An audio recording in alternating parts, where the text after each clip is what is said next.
You Frenchmen, not contented with having robbed us of everything we held dear, have also corrupted our character.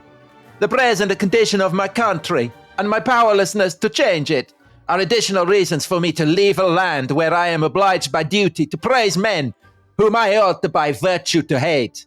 When I arrive in my country, how am I to act and what am I to do? When the mother country has ceased to exist, a good citizen should die. If I had to destroy but one man in order to deliver my fellow countrymen, I would start at once. I would plunge the avenging dagger up to the hilt in the breast of the tyrant. So that, Dominic, was Napoleon Bonaparte, writing in 1786 on the very teenage subject of suicide.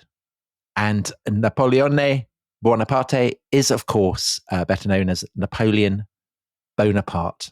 And we are looking at the origins of this titanic figure of French history.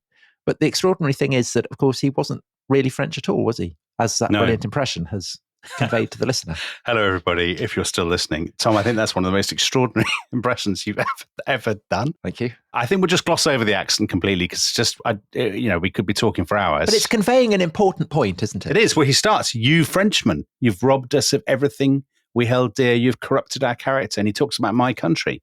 And the country he's talking about in that beautiful Italian accent. Well, it's not Italian, is it? It's Corsican, because the country is Corsica. Yeah, it's a Ligurian dialect, which I hope the listeners picked up on. Yeah, our Genoese listeners will. So Napoleon, as you say, a superhuman historical figure.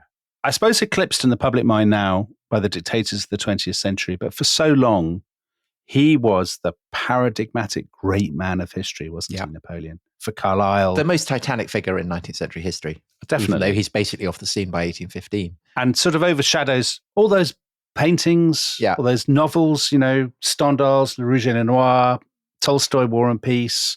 Napoleon is the cultural figure par excellence of the 19th century, I suppose. Which is why Ridley Scott is making a film about him. Yeah. And of course, we're not in any way jumping on that bandwagon. We would never do that. Never. I mean, I think we've been very conscious of the fact that we haven't really done much about Napoleon on the rest of his history. We've done an episode on his venture to Egypt, and we've done some episodes on the Battle of Trafalgar, won by his great British counterpart, I suppose, Nelson. Yeah. But considering Napoleon's outsized influence on modern Western history, he's in a neglected area. So we're going to try and make amends today. And we're going to be looking specifically at his origins, aren't we? Yeah. So kind of young Napoleon. Because eventually we'll make our way through all Napoleon's life. But we'll start this week by just looking at the young Napoleon as we once looked at young Churchill.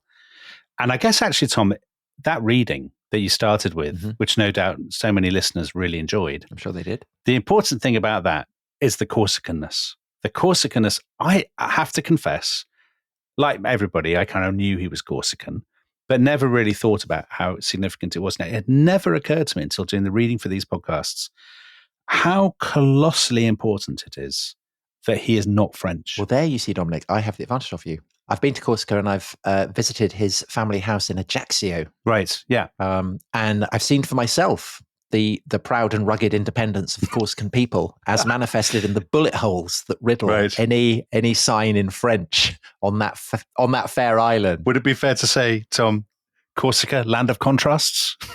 It's not really a land of contrasts. I mean, it's just one thing. It's just one faintly terrifying place. And the hostility to France is still very much there. I mean, so my friend Jamie Muir, son of Frank Muir, the great comedian, he has a family house out there that Frank Muir got. So that's why I went and stayed there. And he was telling me the extraordinary fact that the French were planning to test their nuclear program, their atom bombs, in the 1950s on Corsica. Oh, my word. So you can kind of understand why there's a certain froideur. Yeah. But that's probably not the word. No, there'd be some Italian word. Whatever it is in Genoese dialect. So let's talk a bit about Corsica first to put Napoleon in context. So 18th century Corsica, it's a mountainous island, isn't it? Big island, very mountainous. Poor, but proud. Poor, but proud. Very good. Rugged, independent, poor, and proud. Yes. That's how we like our islands. Yes. And it's kind of pre-feudal, isn't it? So most people don't own anything. They live on kind of chestnuts and cheese. Acorns. Yeah. It's owned by the Republic of Genoa, but the Genoese only are really based on the coast, and they don't really go into the interior much. And most of the people, as you said, speak this kind of Ligurian dialect. And when Napoleon's father, so his father is called Carlo Maria Bonaparte, when he was born in 1746, it was still technically Genoese, but the Corsicans had started rising up and having rebellions and stuff, hadn't they? They have. And the guy who is the great laureate of this for the rest of Europe is James Boswell, the biographer of Samuel Johnson, who refers to them as a brave and free people. And he goes there, and ever after he goes around, when he goes to balls and things in London, he's always wearing Corsican dress, and he's known as Corsican Boswell. What do Corsicans wear? A proud and rugged and independent and vendetta-loving kind of costume. Right. I can imagine a beret of some kind. Yeah, pistol slipped into a sash, perhaps. Extremely large trousers, I would imagine. Yes. But this is the vibe that's coming off, is Very that much. for kind of lovers of freedom and liberty and all this kind of stuff in the 18th century, Corsica seems like a place that they can fixate on. It's kind of a bit like Venezuela for people in Labour under Jeremy Corbyn. Yeah. It's a place where you project your fantasies and your political ideals onto, I think. Yeah, it's the Cuba, isn't it? I suppose is the Yeah. parallel. And there's a guy who's the sort of the Che Guevara or the Fidel Castro, who's called Pasquale Paoli, who Boswell loves, and who he gets ultimately sent into exile after the French annexit, goes to London, and Boswell is always taking him off to parties and kind of showing off with him. I had never realized how much he is a model for Napoleon, because he called himself the general of the nation. He had a dream of this kind of new modern Corsican state with a constitution, with a university, with all kinds of public institutions. That's very Enlightenment. It's that combination of kind of nationalism and Enlightenment thinking, and the slight hint of the kind of the father of the nation. Yeah. That's very Napoleonic, actually, isn't it? And that's in the sort of 1750s. I mean, interesting. What isn't Napoleonic is that Pasquale comes to be a great admirer of the British Constitution, the kind of a mixed constitution, as it's known in the 18th century. And it's a reminder that before the French Revolution, there was this kind of Anglomanie, this obsession with the British example of constitutionalism, which, of course, the French Revolution and then Napoleon will set themselves very much against. So that kind of Corsica is a kind of cockpit for that ideological rivalry, which powers the Anglo-French rivalry through the Napoleonic Wars. So anyway, Carlo Bonaparte is a massive fan of this guy, Pasquale Paoli. And he sort of teams up with him at various points. Carlo marries this very beautiful heiress called Letizia Ramolino, who is 14 years old at the time. I think that gives you an indication of the proud and rugged approach to romance. Romance. But she's a very impressive woman. And Napoleon always stays absolutely devoted to her, doesn't he? Yeah. He always says, that she is the woman who made him what he was. Absolutely. And she has hundreds of children, doesn't she? There's about, how many of them are there? There's about 10 of them or 11 of them. And they all end up kind of kings and whatever. They do, which no one could have predicted at the time. So they are married in the late 1764, actually. They're married in 1764. They have their first son, Joseph, in 1768. And in 1768, that's an important year, because that is the year that the Genoese, who've been trying to impose order on Corsica, they basically give up. They owe France loads of money, and they say to the French, actually, just have Corsica. We're sick of Corsica. It's a flipping pain. You have Corsica. So the French move in 1768. Pasquale Paoli is not happy about this, issues a call to arms. He basically gets kicked out and goes off to England. And one of his supporters is Carlo, and he's sort of charging about hither and thither. And it's in the middle of all this turmoil that his wife, who is pregnant with her second son, they almost get swept away by a torrent or something, some very kind of Greek myth style story. It's very Corsican. And the 15th of August, 1769, she has this baby who they christen Napoleone. It was a not uncommon name in Corsica. Sometimes it was spelt Nabulione or Lapulione. I think Lapulione is a terrible name for an early 19th century master of Europe. Domineering master of Europe. No, you couldn't do that. But what Carlo does that is really important is once the French have come in, he accommodates himself to the French, doesn't he? He goes off and gets basically a fake title, a nobility title that allows him to become a lawyer. But also, of course, Dominic, in the long run, will enable his sons to benefit from the kind of education that only the nobles can have. Exactly. Actually, I said 11 children. I've just looked at my notes. It's 13 children. Wow. 3 of them died young, 2 in childbirth, so loads of them. So he sucks up to the French. And Napoleone, the second son, he grows up in this occupied Corsica, effectively. He doesn't go to school, Tom. I thought he did. Well, his mother said later that she'd sent him to lessons at a girls' school, and Napoleon obviously was keen to downplay this. But there's some story at school that they have to role play the Romans and the Carthaginians. Is that not later in France, though? Or is that in was Corsica? it? I think that must be later in France. Oh, okay. Oh, maybe. Because apparently there's some priest. Because it's Joseph who describes and says it was at their first school in Corsica. So I don't know. I mean, there are lots of different stories that are swirling around. Depending which biography you read, you'll have different credence placed on different anecdotes. So he refuses to to play the Carthaginian role because he wants to play the Roman one. Oh, and is there that must right? be back projection there because, of course, the French will come to identify themselves with the Romans and they will identify the British with the Carthaginian. So probably not a true story, but I don't know. And I think it is clear when you read all the kind of the various accounts that there are multiple stories, many of which have kind of mythic qualities. So what we do know about him is he's growing up in Ajaccio. He's part of this huge family.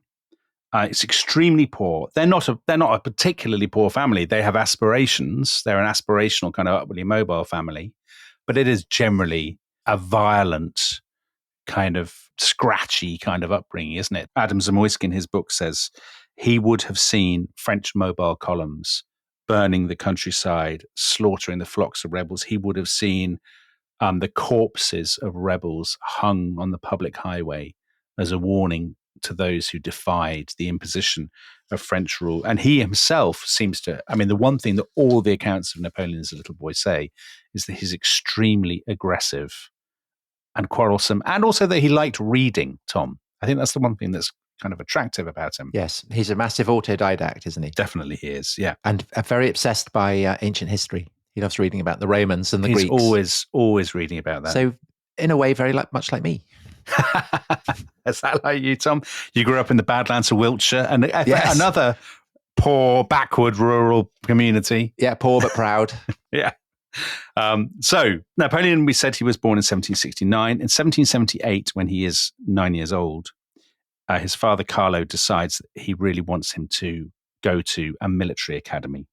So the military academy is, it's an obvious engine for kind of social mobility. You'll join the army and you'll move upwards. Yeah, but also to learn French, which at this point he barely speaks. And the amazing thing is that when he goes away to join this military academy, I mean, he's then away from Corsica for 8 years. Yeah. So January 1779, his father has got permission for him to go to academy in France, but he starts off going to a school in Autun to learn French before he can embark on this military career.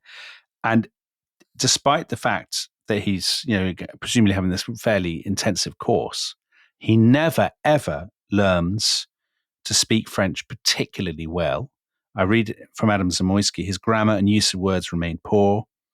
His accent is always a very strong Corsican accent. His handwriting never developed beyond an ugly scrawl. It's a real surprise to me, actually, because the depictions of him that you have are always, you can imagine him as a Frenchman, and he's always portrayed as a Frenchman. But the idea of him as an outsider who's actually always speaking to other Frenchmen in this very thick Corsican accent, it sort of changes your view of him, I think, a bit, doesn't it? Because the emphasis on him as an outsider is something that's often missing, I would say, from accounts of Napoleon. Yeah, well, I think also that, as listeners will see from this episode, that tension between the Corsican, which focuses the memories of his earliest years, and then this 8-year period of education, which begins with him having to do a kind of grammar course in French. Yeah. This is a struggle that won't ultimately be resolved until the end of episode 2. No, because at this point, he definitely identifies himself as a Corsican. He goes to a succession of military academies. I mean, we could be all here for weeks going through military academy after military academy, but they're all very austere, aren't they?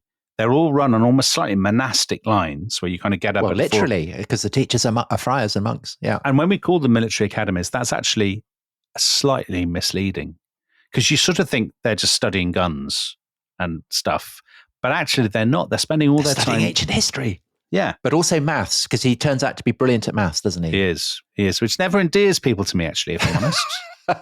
But this is important because a mastery of maths leads you into the artillery, which is where Napoleon will ultimately go. To begin with, he wants to join the Navy, which is quite something. Could he have been on the deck of whatever it was at Trafalgar instead of Villeneuve facing Nelson? I mean, his education is full of kind of ironies like that. So Andrew Roberts, in his biography, has the tremendous detail that on the very last pages of his school exercise book, following a long list of British imperial possessions, he noted Sainte Hélène, Petite Île. Yeah, I saw that. It's that little island of St. Helena that Napoleon will end up on. The list of classical authors that he read is extraordinary. Caesar, Cicero, Suetonius, Tacitus. He read Erasmus. Plutarch was his great favorite. And Plutarch, of course, is a titanic figure in the 18th century because Plutarch writes this idea of great lives, great people who shape history. That clearly entered into Napoleon's soul. But there's a kind of romance to him as well because he loves the fake kind of Gaelic poet Ossian. Did you see that, Tom? I did, yeah, of course. Everyone did in the 18th century. Completely made up. It's Fingal, isn't it? Yes. Completely made up. So he's a blend of kind of proto-romantic, nationalistic, and obviously Enlightenment thinking because he's also reading your Voltaires and your Rousseaus and all these kinds of things. So he goes from one academy to the other. By 1784, he's at the École Militaire. Oh, Dominic, we mustn't forget to mention the snowball fight, which is so not true. Not true, but important because it feeds massively into the myth. So it's one of the key scenes in Abel Gance's great film about Napoleon, black and white film. And it kind of goes on for about 20 minutes. And according to the legend, Napoleon seizes control of this snowball fight. It goes on for 2 weeks. You know, he ranges his snowball fighters into platoons and divisions, and they storm hills and things like this. And obviously it's completely made up, but it is a kind of interesting example of the way in which Napoleon's future career is back projected into his education and the kind of the mythology that grows up around his childhood. Yeah, I think that's absolutely right. It's hard to discern the true Napoleon in some ways because so many of the sources are written later. Yeah. And as you say, are kind of inventing this heroic past for him. I mean, the one thing we know about him as a boy, I mean, what does he know? He's a teenager, 15, 16 or so. One of his contemporaries said later that he was uncommunicative, fond of solitude, capricious, arrogant, and extremely self-centered. Much of the time, he appeared to be in a world of his own, pacing up and down, lost in thought, gesticulating or laughing to himself. That's very like me as a teenager. Really? Amazed I didn't become dictator of Europe. No, you didn't. You became... No. What did you become? I took an alternative. I became a podcaster, Dominic. One of Britain's leading podcasters, Tom. That's how I describe you. Yeah. One of. Anyway. His big cause, though, is Corsica. He's obsessed with Corsica. And clearly this is brought out by being in France. Yeah. All his biographers say he's almost certainly bullied at school by the other boys because of his Corsican accent, because he's quite short. He's sallow. His skin is darker. He doesn't speak good French. All of this stuff. He's a loner by nature and a reader and just a difficult kind of abrasive person. Spiky. I mean, I suppose a boy in that situation, you've got two options, haven't you? Either you jettison your Corsican heritage completely and you absolutely erase all sense of not being French, or you accentuate your Corsicanness. You embrace what is making you bullied. Yeah. And he obviously goes for the second option. Yes, he does. I mean, he's good. He's a good student, isn't he? He does well. He proceeds through the different academies. In 1785, he sits the exam for the artillery. There are 58 candidates, and he comes 42nd, which sounds rubbish. But actually, almost all the other candidates had done years more preparation than him. So it's a pretty good result for somebody who hasn't done as much prep and isn't even French. And he's posted second lieutenant to a prestigious regiment, the Regiment of La Fère, which is stationed in Valence, kind of in the sort of southwest central France. And actually, for somebody who's so disputatious and difficult, he's actually got on pretty well. He's a great reader. He's very serious. he's not set for a glittering career, but he's set for a decent career as long as he stays French, because there's still a possibility of him being sucked into the world of kind of Corsican nationalism. His father has died, and Pasquale Paoli, who's still hanging around in London talking to Boswell and sort of drawing up plans for Corsican universities. Brushing his enormous moustaches. Exactly. He's still out there, and Napoleon worships him. One of his biographers says he turns Paoli into this sort of invented father figure. And actually, his first essay that survives is a history of Corsica. He's always writing histories of Corsica, essays about Corsica, Gothic novels set in Corsica, all these kind of weird things. I mean, I think to anyone who's been a history-obsessed adolescent boy, he's not an entirely unrecognizable type. Very moody, very kind of intellectually arrogant. Tom, are you describing yourself, or are you describing... Yeah, well, I just kind of, anyone listening who has been an adolescent boy would find perhaps elements of Napoleon not entirely unrecognizable. And that is simply to say that I don't think there's anything particularly about him at this point that marks him out as, a man of destiny or anything. No, I agree with you about that. If he was around now, he would be putting up earnest conversations on YouTube. He'd be on TikTok, all that kind of stuff. But you know what, Tom? Very moody, and he's all that's worst about teenagers. I think he is. Thinking about the difference in him and the other great character that we've done, his youth in great detail, which was Churchill. Churchill was ridiculous as a teenager, going around saying, "I will save the empire," and all that sort of stuff. But Churchill was funny, and he was ebullient, and you could imagine he was a great laugh, and he was very likable. All Napoleon's school contemporaries say of him, he was actually awful. He was really dislikable. He was had no sense of humor. He was always trying to have leave me alone. Yeah, or having fights with people, and just a difficult... Why does no one recognize my genius? Yeah. Very much that kind of thing. As a teenager, he started writing Gothic novels. Yeah, of course he did. I mean, of course. That's exactly what you'd expect. He wrote a book called Le Comte d'Essex. Yeah. A book about Andrew Roberts. I couldn't help but think about your vampire novels, Tom, because Andrew Roberts quotes a bit of it. "The fingers of the Countess sank into gaping wounds. Her fingers dripped with blood. She cried out, hid her face, but looking up could see nothing.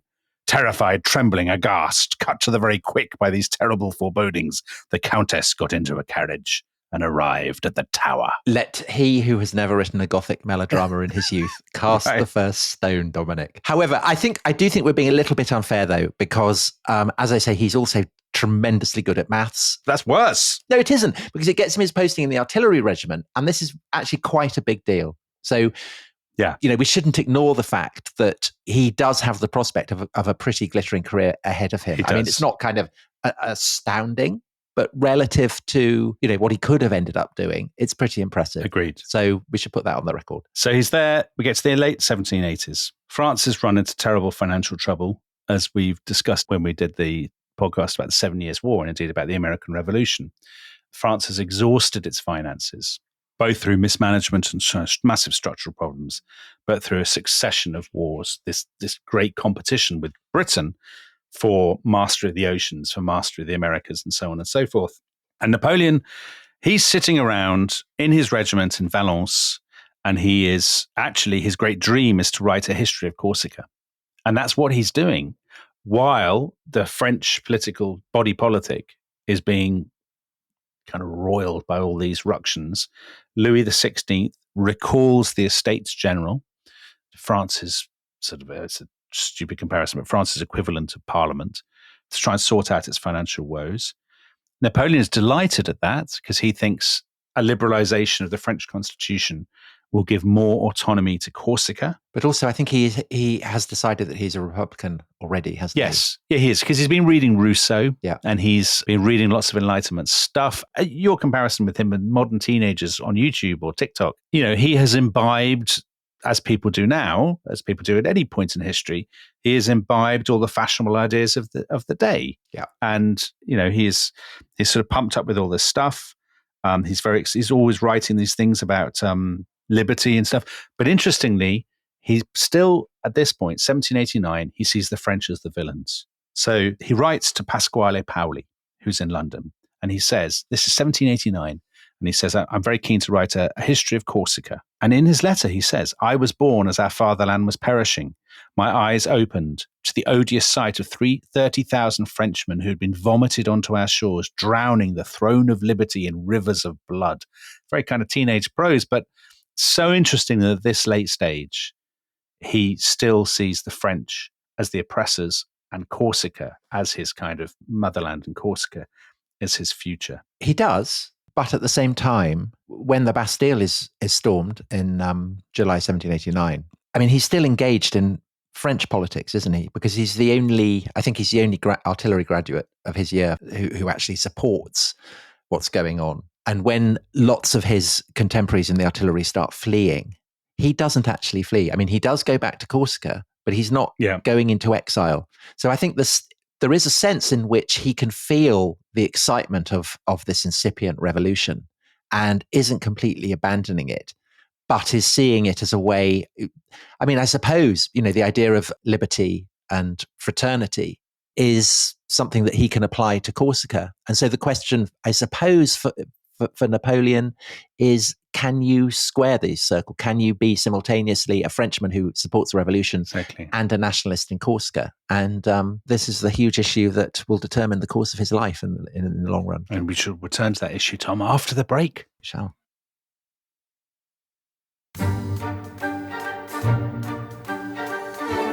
Hello, welcome back to The Rest is History. We're looking at the young Napoleon. And Dominic, in the first half, we were looking at his various kind of teenage boy attitudes, his occasional feelings of self-pity, his identification with all kinds of romantic causes, his growing enthusiasm for the revolution, his sense of being a Corsican, and whether that might lead him into overt anti-French nationalism. So a great cauldron, Dominic, a cauldron of emotions and thoughts. But of course, teenage boys, one other thing that very often they're interested in is girls. Yes. So what's going on down there, as it were? All right, down there. Thank you, Tom. He is not a man for the ladies, actually, it's fair to say. So you can well imagine that a lot of the blokes in these military academies are kind of sneaking out and having assignations and things like that.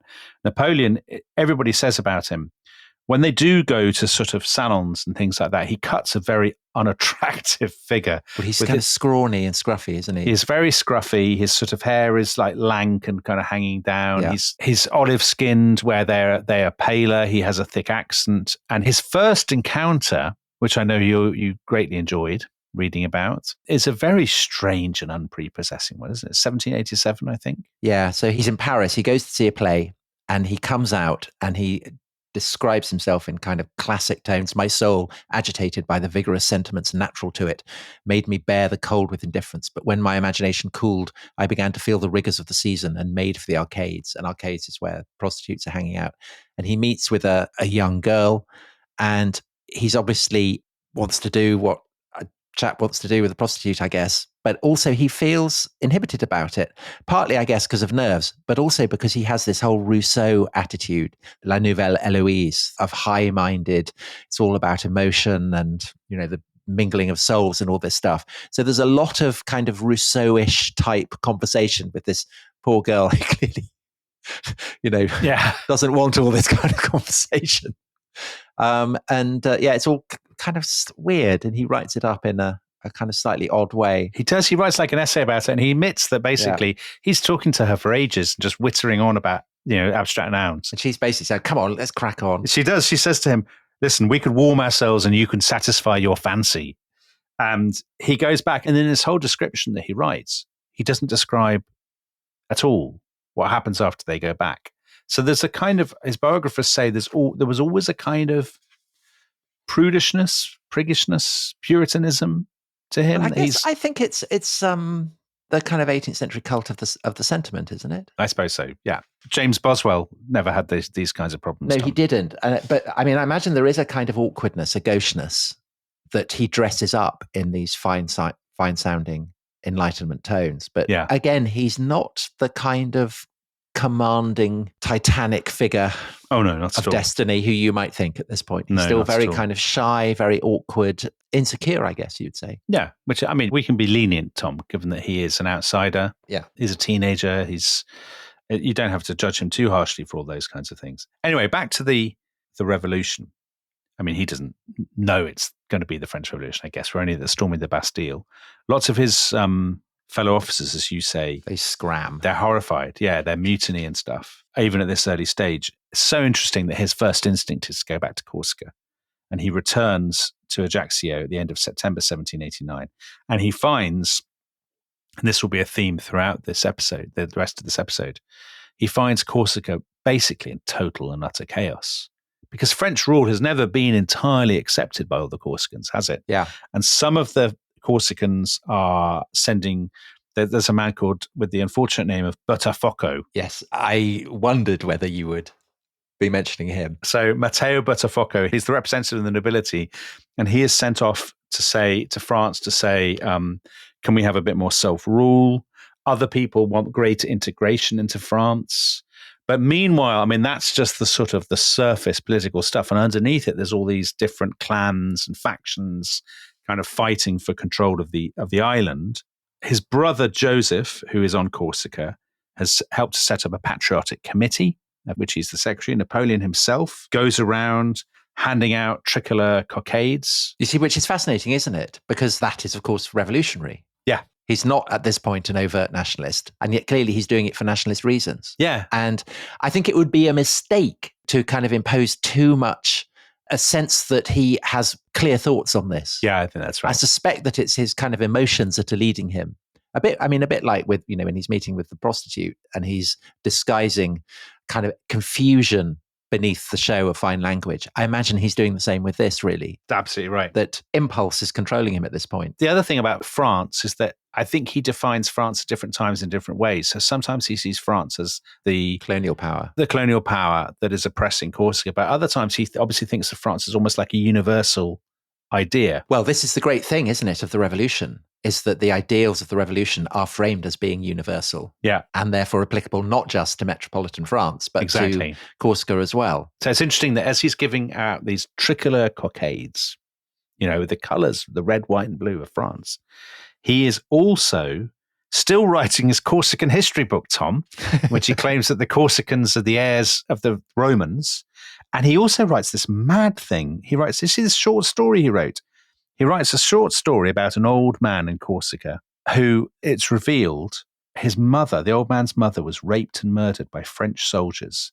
And the old man, in a sort of death wish sort of style scenario, takes revenge on every Frenchman he meets and boards a ship and kills everybody on the French ship, including the cabin boy. Yeah. We dragged their bodies to our altar and there burned them all. The new incense seemed to please the deity. God, yeah. Which, of course, again, is simultaneously very, Corsican vendetta, all that kind of stuff, but is also looking forward to the terror. Yeah. And the idea of blood and violence as being pleasing to, the goddess of reason or whatever. Yeah. So confusing times for a young lad. The whole thing about Corsica is so chaotic and anarchic. So by 1790, he's still there. They've sent a letter. He has actually composed a letter that ends up being read out in the French National Assembly, which is effectively asking for Corsica to be fully integrated into the French nation. Which is weird, isn't it? Because he's writing that at the same time as he's writing his, genocidal fantasy about killing Frenchmen. It's, as you said, it's so confused and chaotic. He gets his brother elected to the General Assembly in Corsica, and they're sort of having gang fights with other Corsicans. Then this guy, Pasquale Paoli, he makes a triumphant return to Corsica in the summer of 1790. Napoleon makes sure he's there in Ajaccio to welcome him. He's in the crowds. He and his brother Joseph and all their friends and some of the other brothers, they're part of patriotic clubs in Ajaccio. They're giving speeches. He's kind of roistering around the streets, having fights. He's also engaging in class warfare, isn't he? Because he writes a lettre à Botafogo. Right. You did that with far too much relish, and I think that the listeners will see through you. No, not at all. Not at all. Botafogo, of course, is the representative of the nobility. Yeah. And by this point in 1790, the revolution in Paris is gaining speed. And so that element of class warfare is spreading to Corsica, and the Corsicans seem rarely to need any incentive to engage in fractious street fighting, but now they have a kind of additional motive. So it really is kind of chaos. It spends 1791, 1792 endlessly going back to France and back to Corsica, kind of split. Well, because he's still in the army, right? He's still in the army, and he can't stay away for too long because basically he'll be a deserter. A deserter, and as the pressure rises within France, especially when the war breaks out with France's neighbours, he won't just be a deserter; he will be a traitor. So there's that beginning to hang over him. Yeah, because all the other officers have literally fled abroad and are starting to make common cause with France's enemies in an attempt to restore the monarchy. Yeah. So June 1791, a key moment in the revolution. We'll be coming back to the French Revolution, hopefully the middle of next year, won't we, Tom? To mark the Paris Olympics. I think there'd be nothing more fun than doing a whole series about the worst excesses of the terror. So this key moment, the king, Louis XVI, decides he's going to try and flee the country, get out of France. It's all gone wrong. And he is intercepted at Varennes near the border with the Austrian Netherlands, now Belgium. And he is brought back. And that's a moment when the paranoia of the revolution, the sense of kind of incipient looming violence, really ratchets up. And at this point, the stakes are getting higher and higher. So a false move from Napoleon, if he allies himself with the wrong faction, things in Corsica completely spill out of control. It's no longer just a teenager playing at politics. He could lose his life if things don't work out.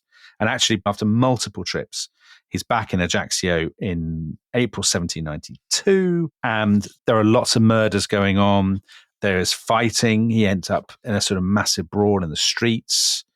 And Pasquale Paoli, who's been very fond of him up to this point, because he's seen him as a fan, basically, starts to kind of wash his hands with the Bonapartes and thinks that whole family are much more trouble than they're worth.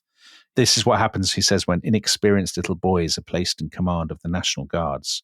So at that point, about 1792, I would say Napoleon's position in Corsica, where he had fancied himself as one of Pasquale Paoli's kind of nationalist coming men, is actually beginning to slip out of control, that he's losing traction in Corsica. But Dominic, isn't there also an additional danger for Napoleon, that the French representative in Corsica is very unamused by Napoleon's activities and actually writes to the War Ministry in Paris saying essentially that he's a traitor, that he should be dismissed. And so this is very alarming for Napoleon. So when he, in the summer of 1792, goes back to Paris, he has that kind of hanging over him, the worry about what people in the War Ministry are going to be making of this. Yeah. But fortunately, he arrives in Paris, goes to the War Ministry, and discovers that it's absolute chaos there as well. And that if the letters arrive, certainly no one has read it. Yeah, because the letter says that whole family, the family has no merit other than spying, treachery, vice, impudence, and prostitution, which is a harsh thing to say about somebody's family. But as you say, yeah, the War Ministry is in chaos because France is suddenly at war with its neighbours. And he is actually, on the 20th of June, 1792, very French behaviour, is met up with a friend for lunch, for a long lunch at a local brasserie. And when they come out, they see this huge crowd descending on the Tuileries, on the palace. And this is the moment when the crowd, this mob, forces the king, who's basically now a prisoner under kind of palace arrest, to put on the red cap of liberty. And Napoleon sees this. It's really interesting because you said he was a Republican. He is a Republican, but he's also always an autocrat. He's a believer in strong, ruthless government, I think. Well, he believes in order, doesn't he? He does believe in order because he says he's a military man. So, I mean, that his whole education has instilled that in him. And he says of the king, and it's so interesting that he says this in Italian, not in French. He says, "Che coglione," what a jerk, what a fool to be so weak as to be forced by the mob to put on this kind of red cap. And then almost 2 months later, Napoleon, he's at his lodgings and he hears the sound of the tocsin ringing. And he comes down to the street and he sees this huge mob rampaging down the street with the head of a man on a pike. And they're shouting, "Vive la nation, vive la nation." And actually what has happened is the mob has attacked the Tuileries Palace. They have forced the king and his family to flee to the assembly for safety, and they have butchered all the defenders of the palace. And Napoleon, who despises the king, walks through the palace afterwards, the gardens, and the gardens are strewn with dead bodies of the Swiss guards and the nobles who were trying to defend the king. And there are still people there, as one of his biographers says, finishing off the wounded and mutilating their bodies in obscene ways. And Napoleon is horrified by this, but what horrifies him is not so much the violence as the disorder, isn't it, Tom? This sort of anarchy, which he dreads. I saw even quite well-dressed women commit the most extreme indecencies on the bodies of the Swiss guard. So yeah, I think you can imagine what they're doing. Yeah. And you're right that this in no way is an expression of sympathy for the king. And when the mob corner him and demand that he cries "Vive la Nation," he says, well, I did this very happily. Of course I did.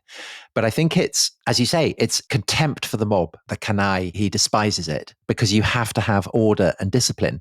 So he's an authoritarian Jacobin. It's quite a recognizable type. Yeah. He's very, very definitely a Robespierrist. I mean, he is definitely on the far left of the revolutionary movement. But at the same time, he's very, very authoritarian and thinks that there needs to be discipline and structure and control. And it's about this point, would you say, so the Corsican-ness is beginning to, it never fades completely.